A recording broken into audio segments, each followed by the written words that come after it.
हाय friends, मैं हूं Manav. Welcome to movie show. भी करते हैं आपस में पॉजिटिव सर। नमस्कार। और ये दो मूवीज हैं बड़ी खतरनाक सी, जो कि रेट्रो रिव्यू के अंदर हम कवर कर रहे हैं। एक को हो गए हैं 18 साल, एक को हो गए हैं 13 साल, और बात लगती है जैसे कल ही ये दोनों मूवीज रिलीज हुई थी। ये ऐसी मूवीज हैं, ट्रस्ट में, जिसको आप दोबारा दोबारा भी देख सकते हो, आपको उतना ही मजा आता है। एक मूवी उस समय के अंदर आई थी जब सलमान खान का मतलब परछम था, मतलब मिडास टच होता है ना, कि किसी को भी हाथ लगाया तो बस वो गोल्ड हो जाएगा, ये उस जमाने का था। और हर एक के अंदर शर्ट उतरनी उतरनी है, सिक्स पैक्स दिखने ही दिखने हैं। और यहाँ पर आपको उनका जोवियलपन, कॉमेडी, घूसे, सब दिखना ही दिखना है। बट ज़्यादा अच्छा मेरे ख्याल से प्रेजेंट हुआ बॉडीगार्ड के अंदर। डे से 13th ईयर है उसका। 31 अगस्त 2011 के अंदर ये रिलीज हुई थी। एक मलयालम मूवी का रीमेक थी जो कि 2010 के अंदर आई थी, बट फेमस हुई है 2011 के अंदर जब सलमान खान ने करी, क्योंकि 60 करोड़ रुपए में बनी थी। तब के हिसाब से भी महंगी ही थी। और जिसने 252 करोड़ रुपीज करे थे, मतलब दैट पॉइंट इन टाइम, जिन लोगों ने आजकल के ज़माने में नहीं देखा है, सलमान खान वॉज गॉड।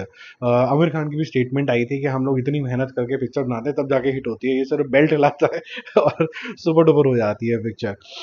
सलमान खान थे इसके अंदर हेजल थी as special appearance, extended friend बनी हुई थी करीना की। और इन तीनों की जो तिगड़ी थी, उसके अंदर एंड में जो सरप्राइज आता है वो बहुत अच्छा था। सलमान खान थे बॉडीगार्ड, जिनको रक्षा करनी है करीना की, और क्या क्या सिचुएशन से वो निकलते हैं लवली। और नाम लवली था, लेकिन जज्बात जो थे वो काफ़ी ज़्यादा ज़बरदस्त थे। तो एक इनोसेंस भी थी, एक डेयरिंग भी थी, कॉमेडी भी थी, और सिक्स पैक्स तो थे ही थे।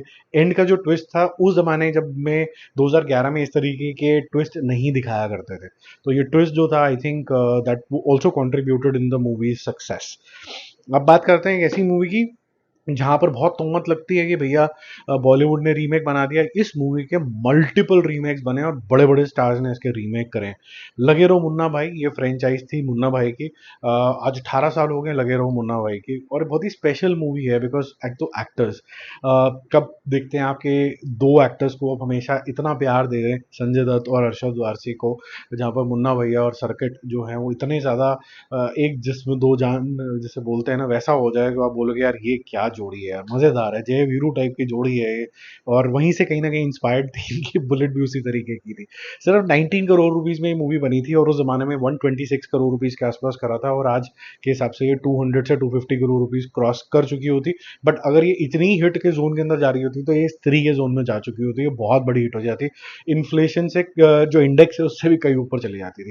बहुत ही फन तरीके की इसके अंदर टीचिंग थी महात्मा गांधी की। मैं इसको महात्मा गांधी की मूवी नहीं समझता हूँ अपने लिए। महात्मा गांधी एक इनेबलर थे, जो एक सोच कि भाई एक हिंदुस्तान कैसा होना चाहिए जहाँ पर हमें कोई अच्छे इंसान की कोई टीचिंग आगे लेके जाना चाहिए। तो जो महात्मा गांधी को मानते हैं तो उनके लिए तो बहुत आसान है कि महात्मा गांधी ने ये सिखाया था, तो संजय दत्त ने वो चीज़ जो है अपने जीवन के अंदर अपनाई और फिर हमें भी सिखा दी। और जिन लोगों को ऐसा लगता है कि यार ठीक है, महात्मा गांधी को आज जिस भी तरीके से प्रेजेंट किया जाता है, तो अच्छी बात तो थी खाई गई सारी मूवी के अंदर, तो वो अच्छी बातें इम्बाइब कर लो और जीवन को बेहतर बना लो, उस नज़र से भी देखा जा सकता है। एक और चीज़ बहुत अच्छी थी इसके अंदर, जो थी लव स्टोरी संजय दत्त और विद्या बालन की, और इनके जो गाने थे आपस के अंदर, इतनी ज़बरदस्त मेलेडी भाई साहब।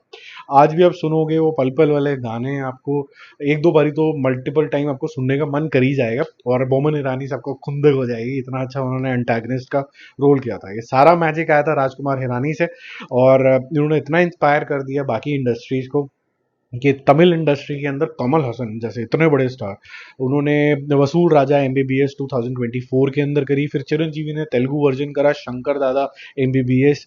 और फिर कन्नड़ा के अंदर उप्पी दादा एमबीबीएस 2007 में बनी। उपेंद्र जो है उन्होंने करी थी, कब्जा वाले जो एक्टर हैं वो। फिर सिन्हाला लैंग्वेज के अंदर भी ये बनी है, जिसके अंदर डॉक्टर नागावियन, शायद if I am pronouncing it right, 2017 में बनी और अभी रिसेंटली बनी। तो ये काफ़ी पॉपुलर मूवी है जो काफ़ी लोगों को इंस्पायर करा। और ऐसा पास्ट में भी बहुत हो चुका है कि जब बहुत सारी ऐसी हिंदी मूवीज़ हैं जो साउथ में रीमेक हुई हैं। देखो, रीमेक का ज़माना था, चाहे वो हिंदी हो चाहे साउथ की हो। अब वो ज़माना चला गया है, अब कोई भी इंसान सेम स्टोरी को नहीं देखना चाहता, क्योंकि हर मेरे ख्याल से जो मेरी रीडिंग है वो ये है कि आप और मैं जो है वो ग्रेजुएट कर चुके हैं, हमें ये समझ में आ गया है कि सारे इंडियन एक्टर्स हैं। तो इंडियन एक्टर्स की अगर बोली हमें समझ में नहीं आ रही है, अगर डबिंग करके दे दोगे तो चेहरा तो समझ में आ रहा है, इमोशन तो इंडियन ही है, तो हम देख लेंगे। इसका रीमेक रीमेक बनाने की क्या ज़रूरत है। तो ये जो खुला है कोरोना के बाद ओटीटी का सिलसिला, उससे ये चीज़ बहुत अच्छी हुई है। ये प्रोड्यूसर डायरेक्टर नहीं समझ पाए इतनी जल्दी कि लोगों ने एक्सेप्टेबिलिटी कर ली है कि अगर उपेंद्र की भी अगर बहुत अच्छी कोई मूवी होगी और हिंदी डब में आ जाएगी तो हम देख लेंगे उसको। ऐसी कमल हसन की ऐसी हिंदी कोई मूवी अगर डाउन साउथ चली जाती है, वो भी इतनी पॉपुलर होनी शुरू शुरू नहीं हुई, बट आई एम श्योर उसके भी रास्ते जल्दी खुल जाएंगे। तो जैसे ही लोग ये समझ जाएंगे, प्रोड्यूसर और इंडस्ट्री के लोग, दुनिया आगे निकल जाएगी। कल की में तो आप देखो हिंदी वर्जन कितना अच्छा किया है।